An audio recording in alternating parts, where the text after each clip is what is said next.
This is the Thriving Dentist Show with Gary Takis, where we help you develop your ideal dental practice, one that provides personal, professional, and financial satisfaction. Welcome to another episode of the Thriving Dentist Show. I'm Gary Takis, your podcast co-host. We have a very practical episode for you today. It's titled, Simple Tips to Train Your Team Members to Answer the Phone Like a Rock Star. I think you'll get a lot out of this, and this is a episode you might be able to use in your team meetings for sure. Before I get to that episode, two quick announcements to make. The first announcement is our next masterclass. Our next masterclass is August 23rd, and it's titled Mastering Dental Marketing. This is a brand new masterclass. We've never done this one. We've had a lot of requests for this topic, and we've decided to put it together in the format of a masterclass. So on that evening, by the way, it's a 3-hour course in one evening. It's done virtually. You can attend from the comfort of your home or office. However, it's done live, so you can ask me questions as we go.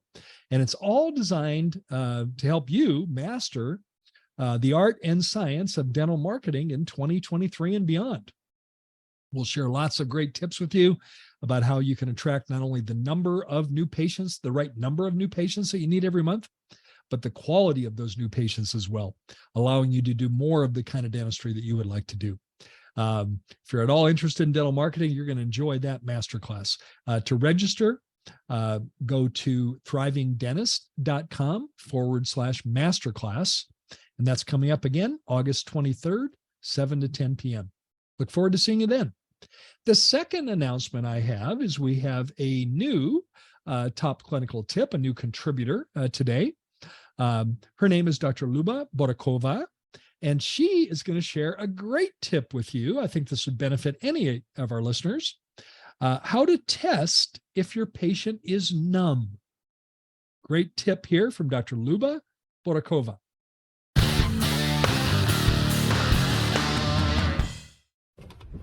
Hello, this is Dr. Luba from Gentle Touch Endodontics. Today I would like to share a very simple clinical tip on how do we know that a patient is numb.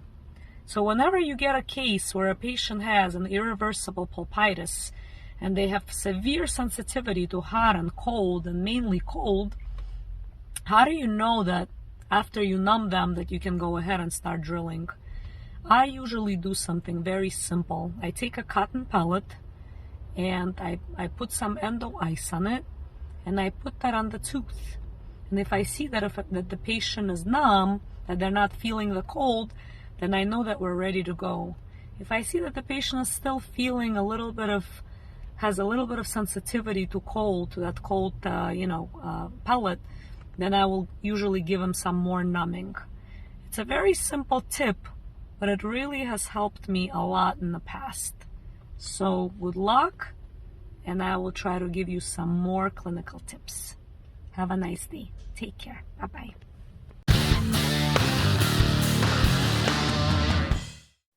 Hello, everyone. Welcome to the Thriving Dentist Coaching in Action segment. This is Naren, your co-host. Before I jump into the Coaching in Action segment, I want to take a second to thank Dr. Luba for that wonderful tip. She's succinct, to the point, and I'm sure many of you are going to appreciate this simple tip. So thank you for that, Dr. Luba. Hope to see you more with additional tips in the future months. The topic today is simple tips to train your team members to answer the phone like a rock star.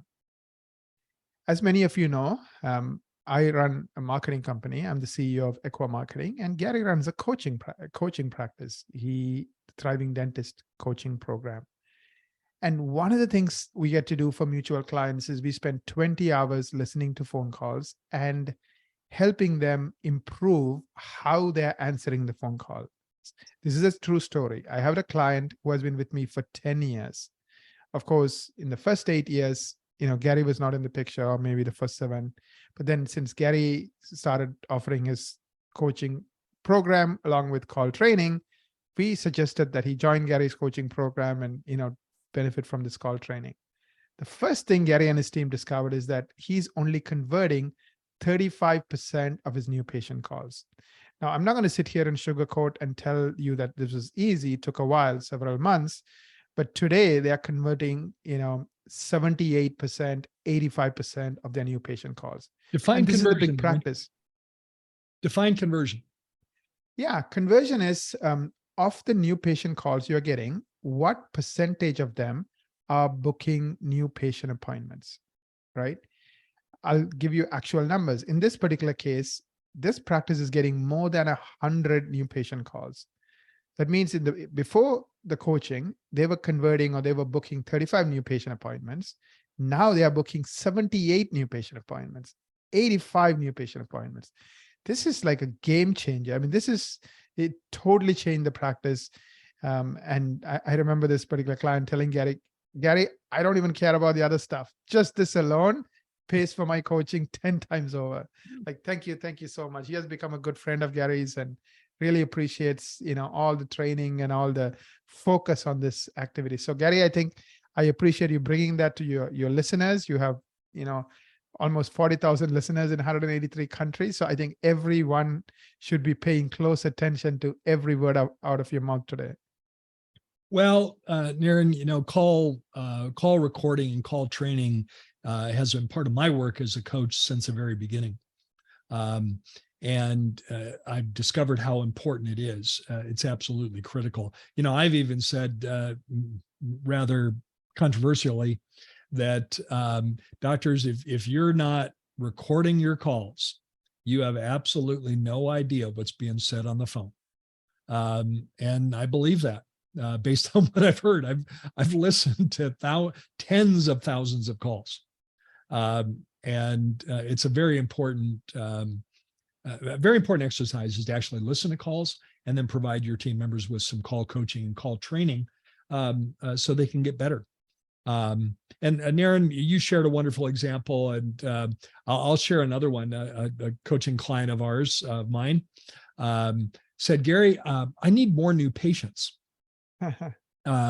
Said, I have some budget in my marketing. I have some money in my marketing budget, and I'm thinking about doing some Google paid ads, some pay-per-click ads. Do you think I should do Google pay-per-click ads? And I said, well, first of all, is the problem that you're not getting enough calls, or is the problem that you're getting the calls but you're not converting them? And he was a new client of mine. And he said, I don't know. Well, I want to pause there for just a minute because, doctor, it's really important for us to solve the right problem. Because if the problem is you're not getting enough calls, that's a marketing problem. And Naren, I'm going to throw that on your lap. If you're their marketing agency, I'm going to say, get them more calls. But if the problem is that you're getting enough calls, but you're not converting them, that's a different issue. That's a conversion problem, not a marketing problem. Marketing's doing its work to get the phone to ring, but now we're not doing anything with those calls. So he said, I have no idea. Well, it turns out that he was also a client of Equa. So I said, well, I can find that out through Equa. Would you like to know what that is? He said, absolutely. And so let me give you the data. This client was getting 50 new calls a month. It was a newer client with Equa.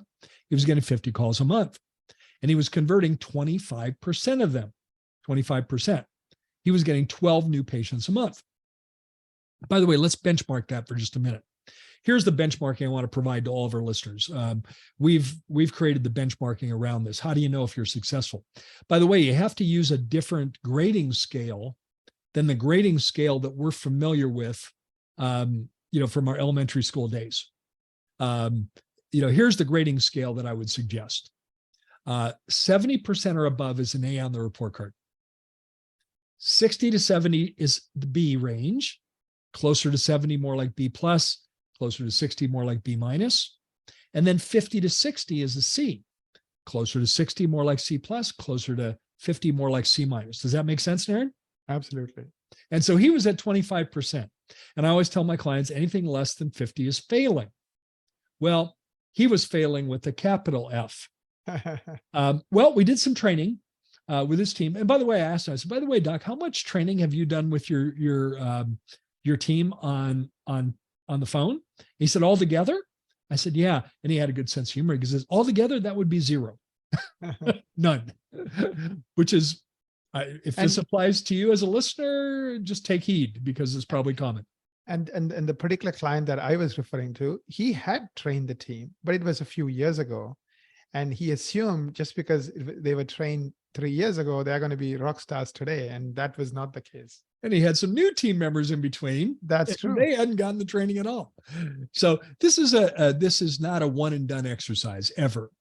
But anyway, I did some training, and in the first round of training with his team members who were on the phones, we went from 25% to 62%. Aaron, I was pretty darn happy with those results in the first round. But still, that was what's my grade on 62? 70. That's a B. 62 is a B. So you want and closer to what? Closer to the B minus. B minus. Remember, yeah, exactly. Closer to 70 is a B plus, closer to Right. 60 is a B minus. He was at 62, more like a B minus. B minus, yes. We did another round of training, and we got it to 69%. Now we're right on the door of what? Was 69% is what, Aaron? A B plus, but 70 almost an A, right? And so I said, well, let's do another round of training. You're so close. I think we can get there. And since then, we raised it to 75%, and it's been 75% every month since. So think about the difference in this, Aaron. He's getting the same 50 new calls a month now. Right. And he used to get 12 new patients a month. He's now getting 37.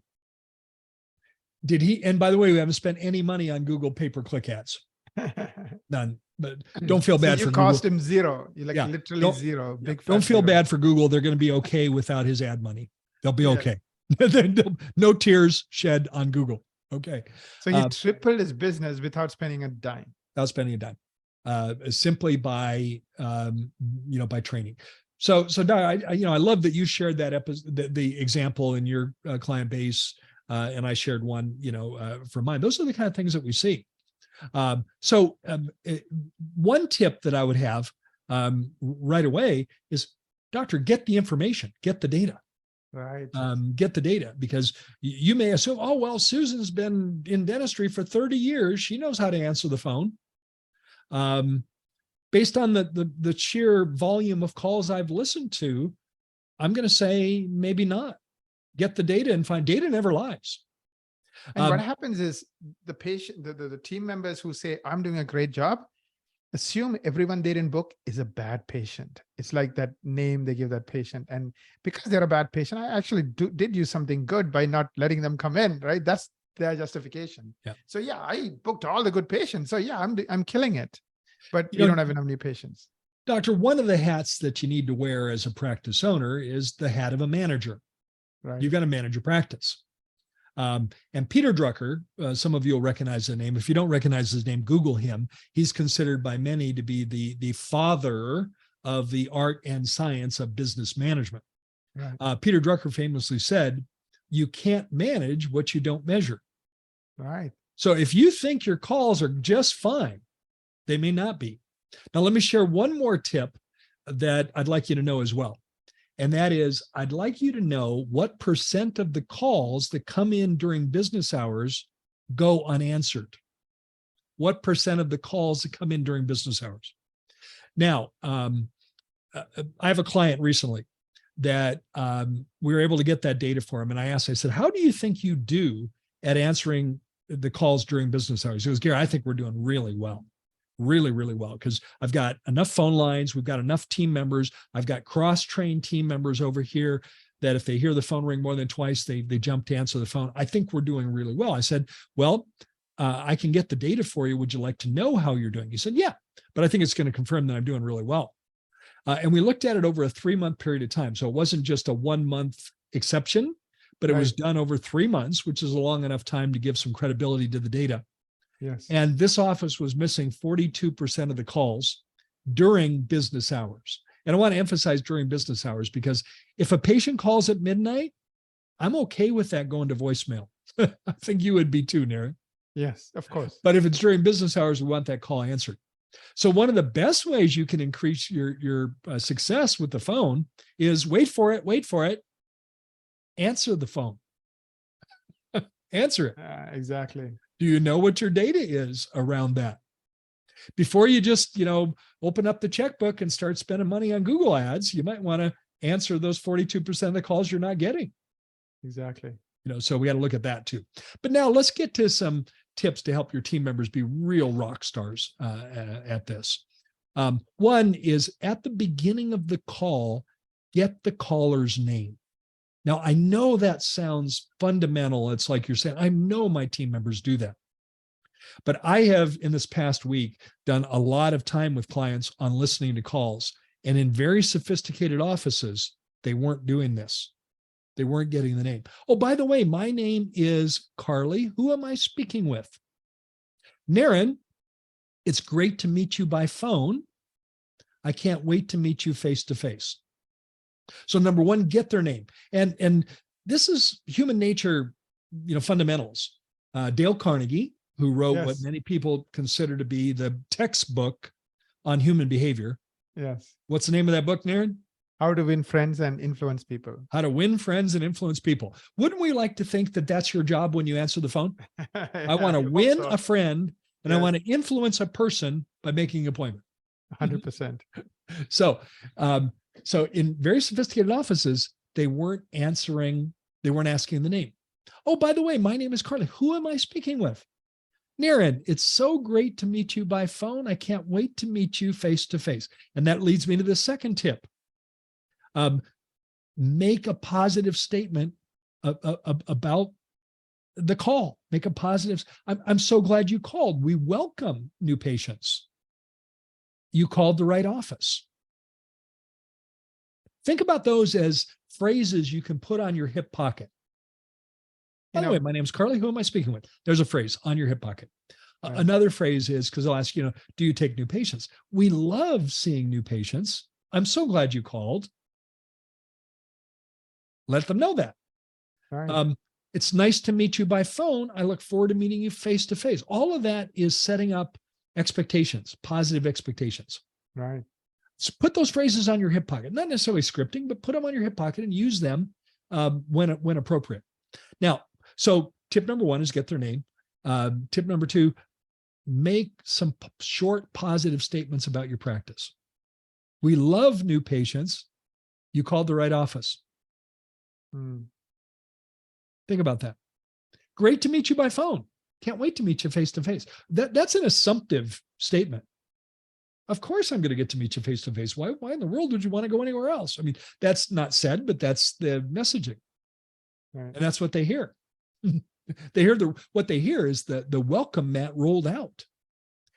And here's where I want to spend a little bit of time on the next tip. Many, many, many times, whoever answers the phone is acting as the catcher, like in baseball, the catcher. They're simply receiving questions that are asked by the patient, instead of being the pitcher and asking the questions themselves. That's a great analogy. When you're receiving the questions, here's the three questions you're going to get. Do you take my insurance? How much is I need a crown? How much is a crown? And how soon can I get in? Right. And a lot of times the answer to those questions aren't necessarily what the patient wants to hear. Right. So those are the questions, and I can go to thousands of actual recordings that these are the questions people ask when they call. Do you take my insurance? How much is I think I need a crown. How much is a crown? And then how soon can I get in? And now you're automatically, by just answering the call, you've lost control of the call by just answering questions. Yeah, it becomes like you are like a person who just answers questions without any purpose, any goal, and no direction. And you have no control. You have no control No because control. they're in control. They're answering the question. The Exactly. easy way for any of your team members to take control, and this is why I playfully called this episode, answering the phone like a rock star. Yeah. A rock star team member on the phone quarterbacks the call. They Right. ask the questions. So when I got your name, Naren, so let me give an example of how to lead with a question before they have a chance to ask one. Naren, how did you hear about our practice? Right. And what might you say? You've listened to calls now. What might you say? Well, I was just looking around and I noticed you have a great practice on Google, and I wanted to, kind of see. I just moved to town. I want to see if you might be a good fit. Perfect. And now I know they found us by a Google search. I might ask another question. Naren, did you have a chance to take a look at any of our reviews? Absolutely. I did. You guys. That's why I called. Exactly. And all of a sudden now it's a whole different level of, rapport on that phone. One of the purposes is to develop rapport. Rapport is the beginning of a relationship. I'm not saying we develop a relationship in that first call. I think that's something that'll happen once they come in. But we start by developing rapport. And one of the best ways to do that is to actually take control be the quarterback, take control of the call, instead of simply receiving the questions as they come in. Gary, let's get a little specific. I was just thinking, let's say it's an implant patient, and I know the patient is interested in implants. You don't focus on what is an implant and cost and stuff. You really try to understand why they're looking for implants. You get the backstory. Can you share some verbal skills on because then it becomes very personal, right? Yeah. It's no longer like a transaction. It's something really important to them. Yeah. A lot of times, one of the things I think is a good belief set to have by any team members that answer the phone, the patient often doesn't know what questions to ask. Right. They don't know. How much is a crown? I'll get back to that implant question in just a minute, but how much is a crown? Well, Naren, it's difficult to give that information over the phone. There's different types of crowns, but in fact, you may not even need a crown. Now I've planted to see, wait a minute, maybe I don't. And then, what I think might be best, Naren, is let's get you scheduled for an appointment where doctor can gather some information, take some records, and determine what your needs are. And then we can suggest solutions based on your needs. Oh, and by the way, because if the patient asks how much is something, we know they're at least interested in the finances. Yeah. Right? By the way, every team member that hears the words "how much is something" often puts a negative connotation to the patient. I agree. Oh, this is just a shopper. Right. And you know what? Everyone's been a shopper. Naren, have you ever been a shopper? Yeah. I mean, when I call my car dealership, let's say there's some work to be done. That's the only question I ask. They look at it and okay, how much is it going to cost? I don't even ask what they want to do because I don't understand it. I don't know we've all been shoppers. Yeah. We all have. And shopper, I like to frame it differently. Instead of, oh, that's a shopper, we don't want them. I like to frame it in my head as that's the only question they know how to ask. They don't know how to ask another question. And so, we can say, you may not even need a crown, Naren. What I'd like to suggest we do, let's have you come in, let's get an appointment for you. We'll get the records that are needed. You'll have a chance to meet the doctor and we'll determine what your needs are. And then I'm going to go a step further and I will make sure I sit down with you to go over any finances before we do any treatment. So there'd never be any finances financially. Would you like a morning or afternoon appointment? I love it. On the implant question, how much is an implant? What I'd like to do, there's different types of implants. What I'd like to do is schedule an appointment where you can have a chance to come in, meet the doctor. We'll take the records that are needed, and together you and the doctor can determine what the best treatment plan is for you, which may include a dental implant. And let's find out, what your needs are. Would you like a morning or afternoon appointment? Teach your team members to lead those calls by being the person that asks the questions instead of simply being on the receiving end of those questions. And it's easy to start out that way by saying, by the way, the first question, by the way, my name is Carly. Who am I speaking with?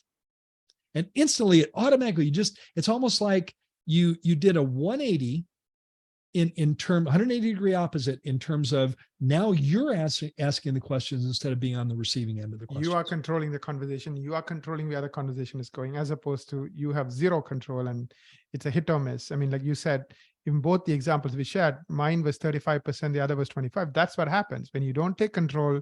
It's a hit or miss, and usually it's a miss. Yeah, because the questions I'll ask, is do you take my insurance? How much is a something, and how soon can you get me in? Now let's talk about if you want to improve your your conversion percentage. One of the best things you can do is you can set up a scheduling template where you can see new patients within a week. And I'm talking about a new patient that doesn't have anything urgent going on. This isn't a toothache. This isn't anything that's emergency treatment. But hey, I moved to the area. I met my neighbor. My neighbor says, you guys are fantastic, and I'd like to make an appointment. You will enhance your conversion rate if you will set up a scheduling template where you can see callers like that within a week of the call. Now, if you present an appointment in a week and the patient says, actually, I'm going on vacation, and I was thinking more like 3 or 4 weeks down the road. Great, no problem. No problem.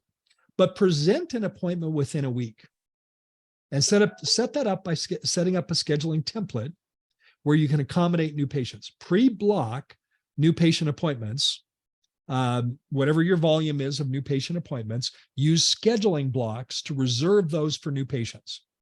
If you don't fill it with a new patient, you can have a 48-hour release. You can release that time, and then you have 2 days to fill it with something so that time doesn't just go vacant in your schedule. Naren, a lot of times practices have a low conversion rate because they're booked out 3, 4, 5 weeks in advance. And if someone found you by Google, are they going to wait 3, 4, 5 weeks for an appointment? They don't. Even if they're polite and they'll say, "Oh yeah, put me in," they're not showing up. Yeah, they're really, they want to be seen sooner. Right. And so that's another thing you can do to enhance your conversion percentage by being able to see people sooner and building a template around that. So it's a schedule by design, instead of one that is by accident, for sure. Well, Naren, we've talked about a lot of things, lots of takeaways that our listeners can use to train their team members to answer the phone like a rock star. We've got a Q&A segment coming up. Let's get to that segment. Welcome back to the Thriving Dentist Q&A segment. This is Naren. And Gary, I thoroughly enjoyed the coaching and action segment today.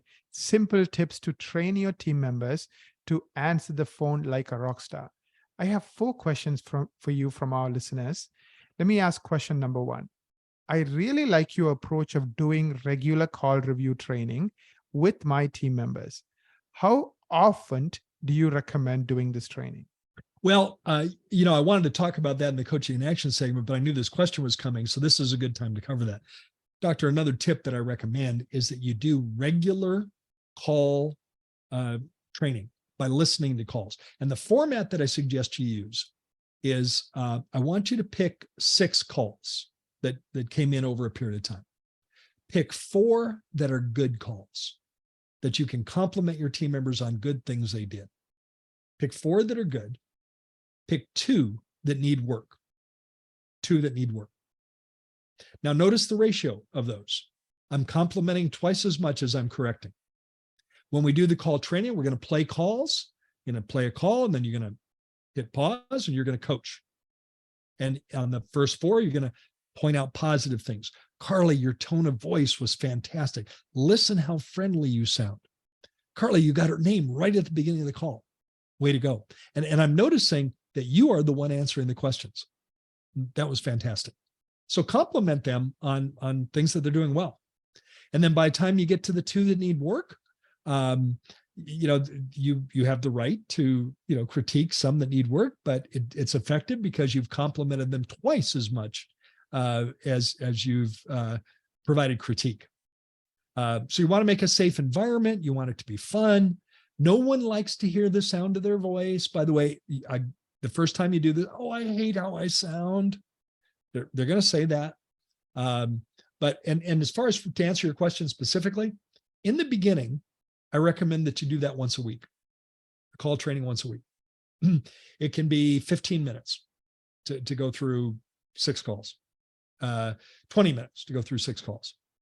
As you develop more competency around this and your team members' skills are improving, it could be something you do once a month. But I'd start once a week, and then I would get to the point where we get once a month, and I would continue it. I would continue indefinitely, once a month, because there's always new things we can learn from calls, and it's not a one and done. It's not something you do once and then you're done. It's something that you want to continue. Set up the culture in your practice where All I want to do is be better tomorrow than we are today. Better tomorrow than we are today. But to answer your question, I'd start with once a week and I'd move to once a month. Once you kind of develop some competency around it and you started to see some improved results, then I would move it to once a month. Gary, I love this next question. I know you train this you share this with your clients, and I have seen your clients get literally thousands of patients extra a month because they mastered this question. So hopefully everyone listening is going to benefit from that today as well. So this is the question. We are following your advice to drop PPO plans. What is the best way to answer the question, do you take my insurance if we are out of network? All right. Well, thanks for that question, because that one will happen. Do you take my insurance? 30 times a day, 30 times a week. I mean, a month. It happens routinely. Because remember, what did I say about when someone asks the price? That's the only question they know how to ask. So what's another question that they might know how to ask? Yeah. Do you take Delta? Do you take my insurance? MetLife? Yeah. Yeah. So without training, and I could quite literally play tens of thousands of examples of this, without any training, your team members will say, oh, we're not a network with any plans. Clunk. Yeah.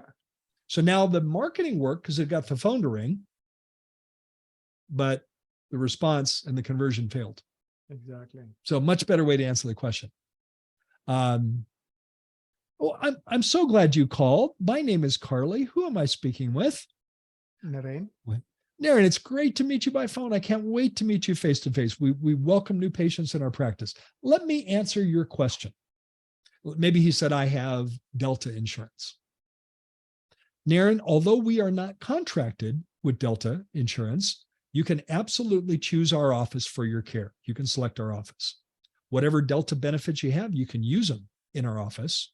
We will file your claim for you, and we'll be on your side to help you get every dollar of benefit you have with that Delta dental insurance policy. In fact, Naren, many of our patients have the very same Delta insurance that you have. Would you like a morning or afternoon appointment? Very different way to answer that call. Yeah. Very different way. Now, remember, guys, let me add a little more texture to this. 99.9% of the dental insurance plans in the country are open panel plans. Open panel simply means the patient can go out of network and the insurance company will pay benefits. It's an open panel plan. There are exceptions. The most common exception would be Medicaid. It's a closed panel plan. And we can't say you can come here, whatever Medicaid benefits you have, you can use here. You can't say that with that Medicaid plan. But I can with 99.9% of the dental insurance plans because they're open panel. And I just rolled the red carpet out for you. And it's a real, make that statement if it's true. Many of our patients have the very same dental insurance that you have. And I might be able to say that by the way, Naren, who is your employer? I work for the city of Scottsdale. Right. And then I would know instantly that many of our patients have the very same insurance. I might even say we have many of your coworkers, as patients in our practice. By the way, what is that doing? Which 6 fundamental principle of influence am I applying there from Robert Cialdini? Liking. Yeah, it's it's also which other of the 6 could it be? It's social proof. Yeah, people like you have chosen us, therefore you will like coming here. And other people have. That's social proof. Yes. Yeah. Now, so I want to add a little more texture as we go through these questions. Let's talk about how to end the call. How to end the call. Instead of just, bye. How do you end the call? How do we end it with some intention? Hey, Naren, I have a playful, we have you scheduled for next Wednesday. By the way, do you need directions to our office? Now, what might people say today? Do you need directions to our office? No, I can look you up on Google.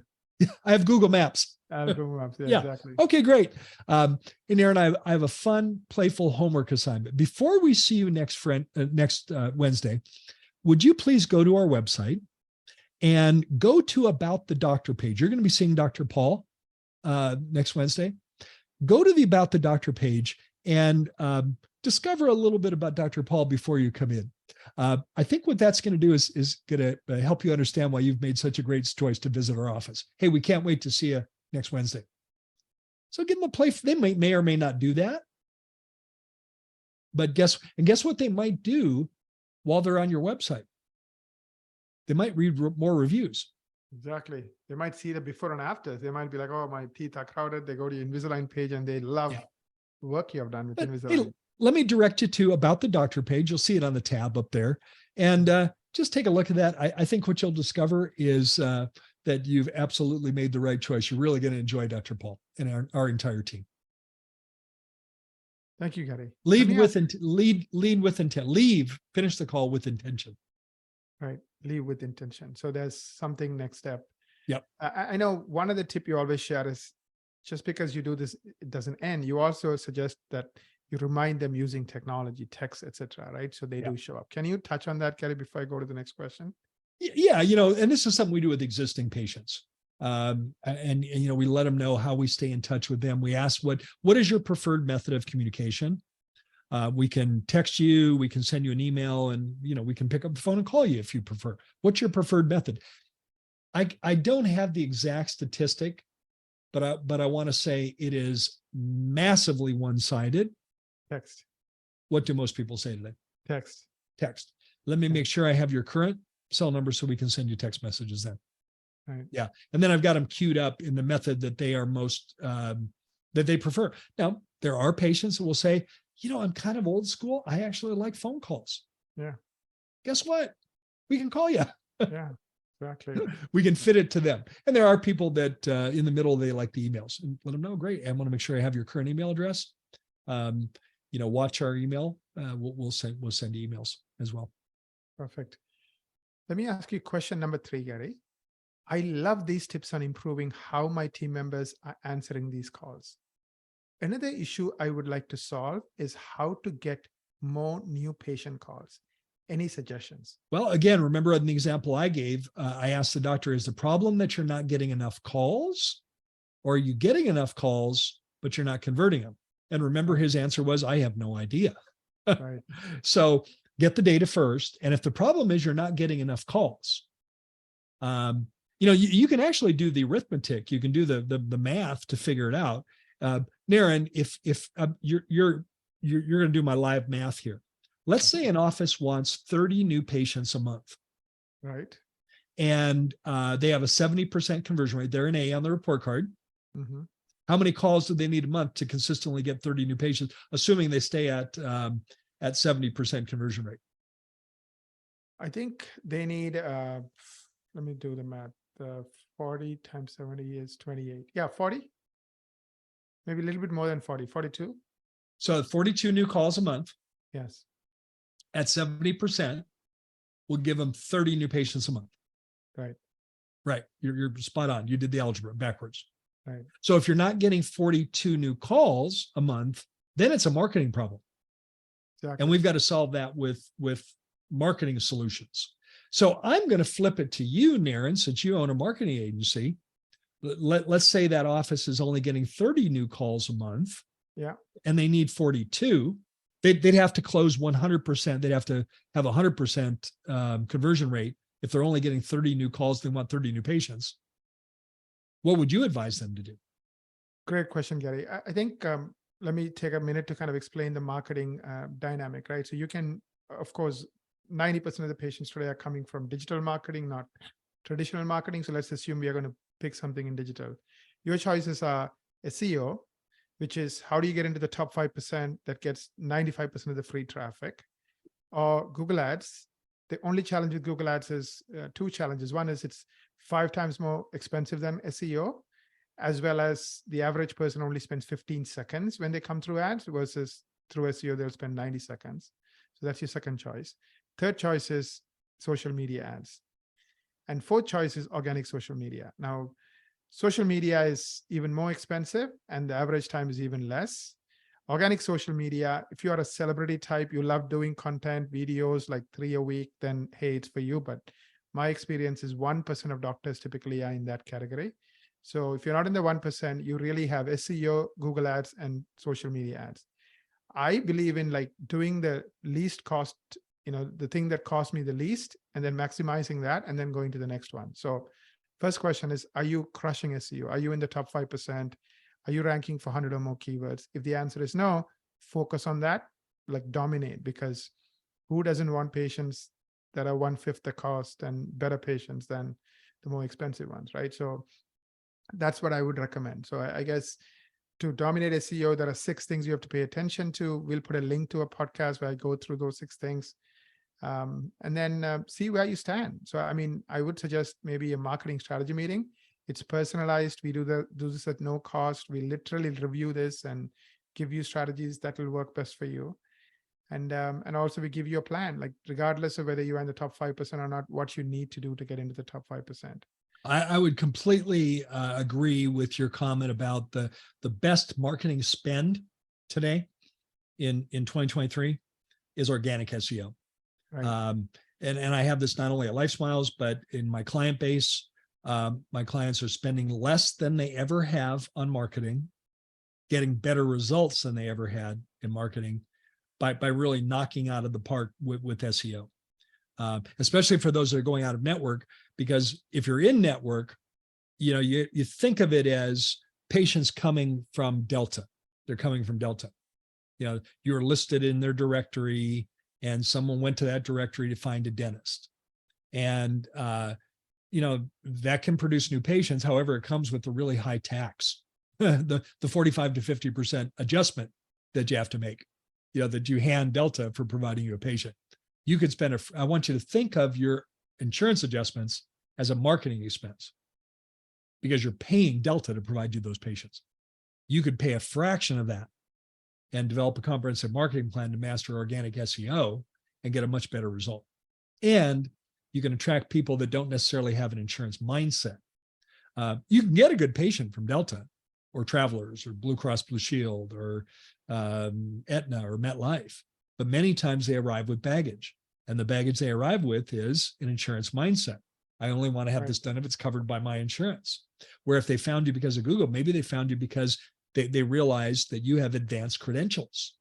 Maybe they realize you're a state-of-the-art office because you've highlighted that on your website. Maybe they went through and looked at about the team and they read through the bios of your team and they realize these people look really friendly. Yeah. I'd like to go there. Maybe they read some of your reviews and then they realize, wait a minute, this office has 700 reviews. 700 people can't be wrong.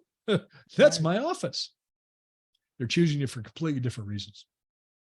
All right, that was a long-winded contribution to your answer, Naren.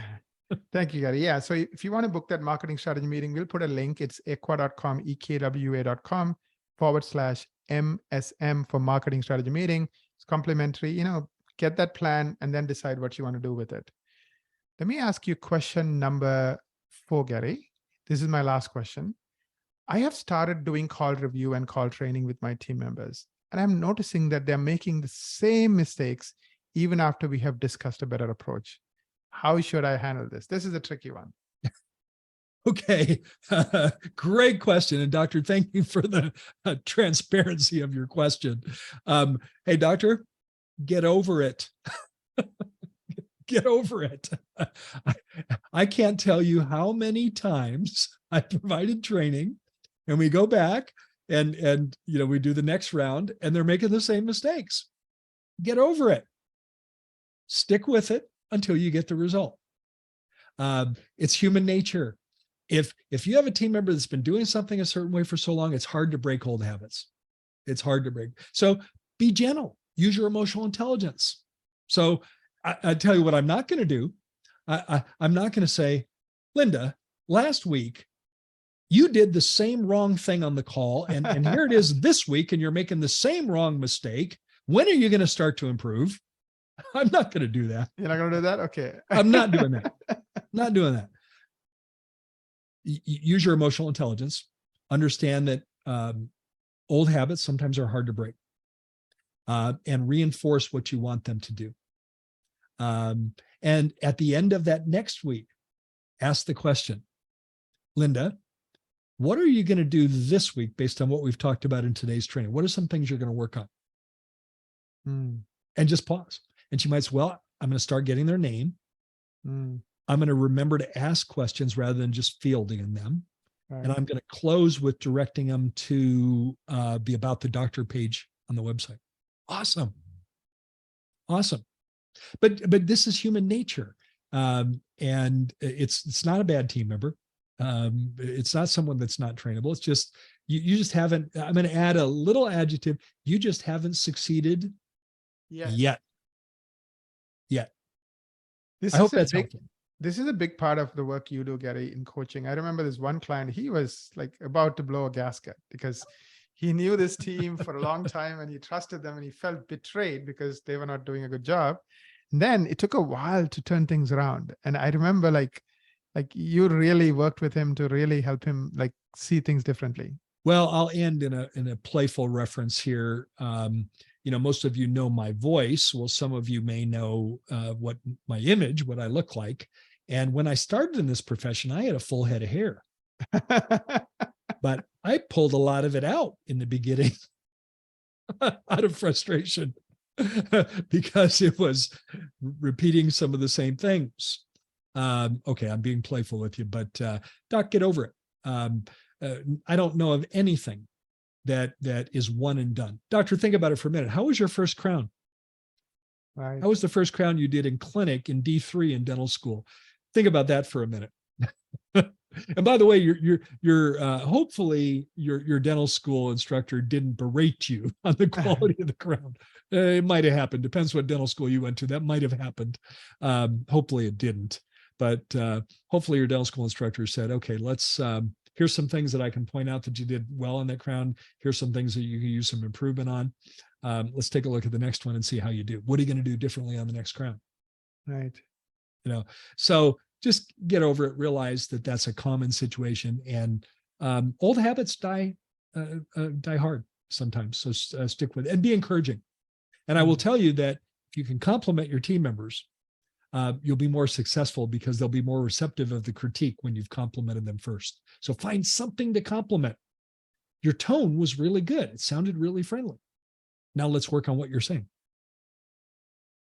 All right, guys, hope you found this useful. This has been a fun episode.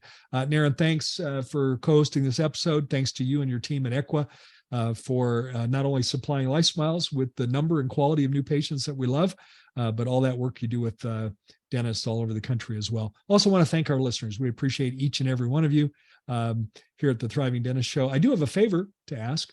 If you haven't done so already, click subscribe. You can do that in wherever you get your podcast. Simply click subscribe, whatever podcast directory you get those from. That means it's free, by the way. That means every Wednesday when we upload a new show, it'll be automatically uploaded for your listening convenience. On that note, let me simply thank you for the privilege of your time and tell you that Naren and I look forward to connecting with you on the next Thriving Dentist Show.